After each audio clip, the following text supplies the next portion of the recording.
Hi everyone, good morning. My name is Menachem Creditor, and it's my honor to serve as scholar in residence for UJ Federation of New York. We come to you every weekday morning, Monday through Friday at 9 o'clock with a little bit of Torah, a little bit of music, a little bit of hope, certainly some intentional community. And it's my delight to be able to meet all of you here each day. There's something really extraordinary about what we get to do. So Maya, you get the 10 rabbi points for being the first one to say hello. And it's good to see all of you. Welcome, everybody. It is a beautiful sunny day right now. May it be sunny on the inside too. Let's start with a blessing for learning and jump into a good day. Here we go. But let's jump into the day, well tuned.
Welcome from the West Coast. I used to live there. Welcome to everybody. Adrian and Kim, I'm so glad you enjoy this so much. Might be a little bit worried that you like it too much, but here's the thing. Everybody that comes to this space at 9 o'clock in the morning, I have to tell you, I am so grateful that this is what we do. This is how we start our day. It's one thing to look at the sunshine. It's another thing to look right at the sunshine, to look right at you. This week is one of the most powerful parshiot, Torah portions in the entire Chumash, in the entire 5 books. Shlach Lecha is our first step into the land as a nation.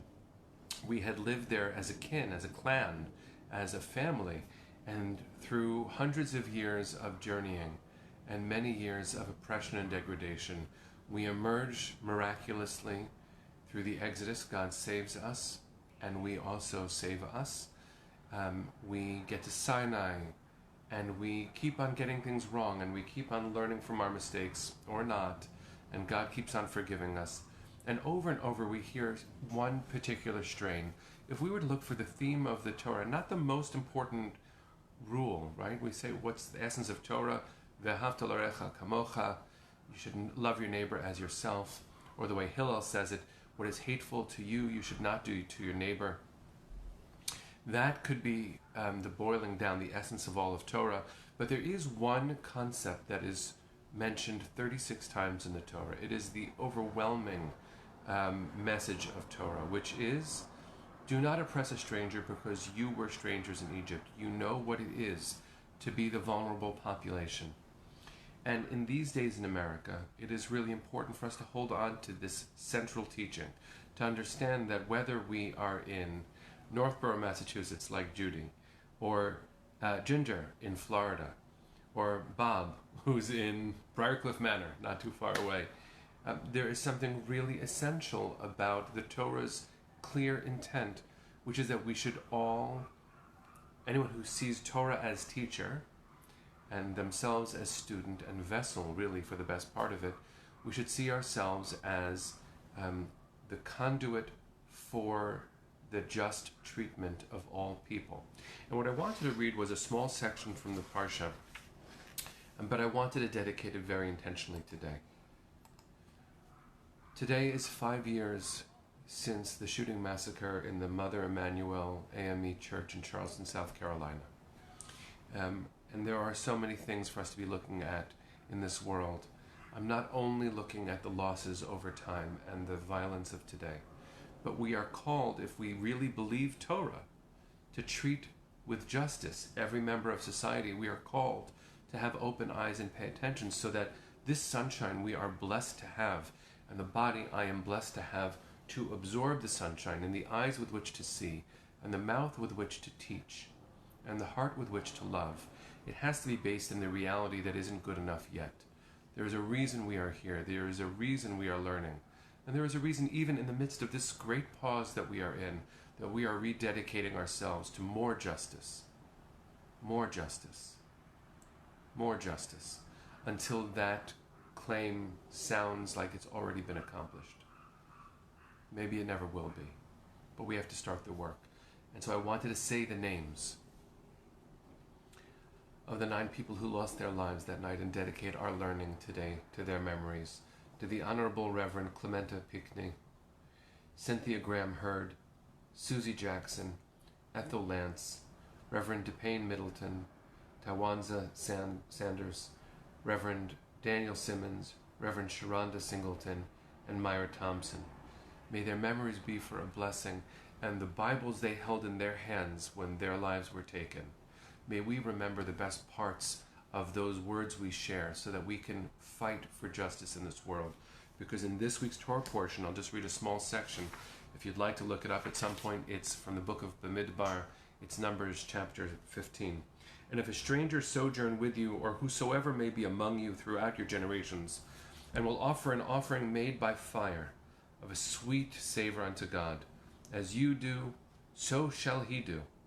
As for the congregation, there shall be one statute, one rule, both of you, both for you and for the stranger that sojourns with you, a statute forever through your generations. As you are, so shall the stranger be before God. One law, one rule shall be for both of you, and for the stranger that sojourns with you.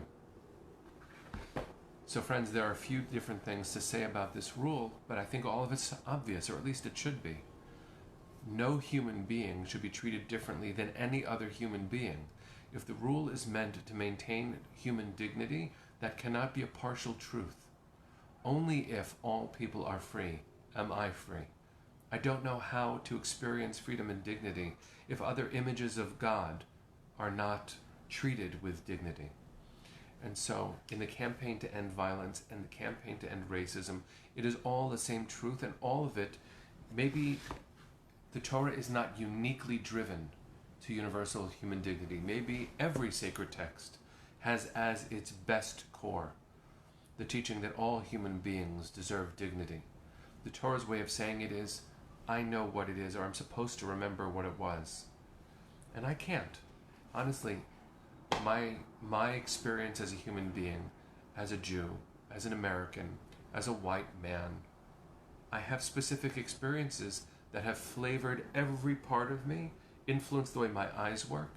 And so in this moment, what I want to say to you and what I want to say to everyone is that the Torah calls out for justice for all. One of the most radical and beautiful things about the Torah is that it doesn't begin with a concern for the tribe. Think about that for a second. Our sacred core, our most holy thing, does not begin with, you Jews, you Israelites are holy and I love you more. That's not how the Torah begins. That's not at all what the Torah says. There might be a special relationship between the Jews and God as described in the Torah, just as there is a special relationship between Muslims and God as described in the Quran. And there is a holy relationship between all people and God when they are reading their own family's sacred diary, their beautiful story, their origins. But the Torah makes a radical decision when it starts with one person created, one God creating all people, one ancestor for us all. The Torah is concerned with everything and everyone. And that's another way of speaking spiritually as a Jew.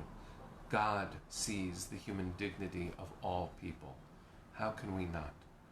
And so in the memory of those whom we've lost, and in defense of those we should never lose, never allow ourselves to treat casually their lives, may we fight for justice, not only in the name of the Torah, but in the name of all people who, and that's just another way of saying, in the name of all the images of God who deserve love and dignity in life. So may we redouble our efforts. May we find the sunshine coursing through us back into the world. May we do enormous good through the decisions we make today. So bless you all. Thank you so much for making these mornings so meaningful. I can't wait to see you tomorrow. See you at 9 o'clock tomorrow morning.